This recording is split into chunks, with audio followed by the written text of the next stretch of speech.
Hi everyone, welcome back.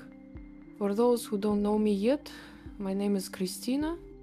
Before we start, don't forget to subscribe so you won't miss the next videos. And if you'd like to see something a bit more personal, there's always a private space with extra content, you'll find the link in my bio. Today I'm taking a few quiet minutes to bring some calm back into the bathroom. It's one of those places that always feels better when everything is fresh and clean.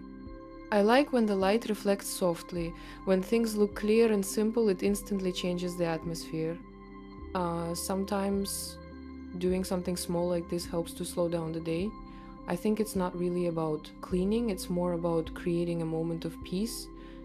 You start to notice small details: the sound of water, the quiet rhythm of movement, the calm that slowly fills the room. I love how the space feels when everything is in order again. It's not perfect, it's just balanced, and that's enough. A little care always brings clarity, both to the home and to the mind. Thank you for being here with me. Don't forget to subscribe for more calm and transparent cleaning routines. And if you'd like to see a bit more, there's always a private space with extra videos. The link is in my bio. See you in the next one.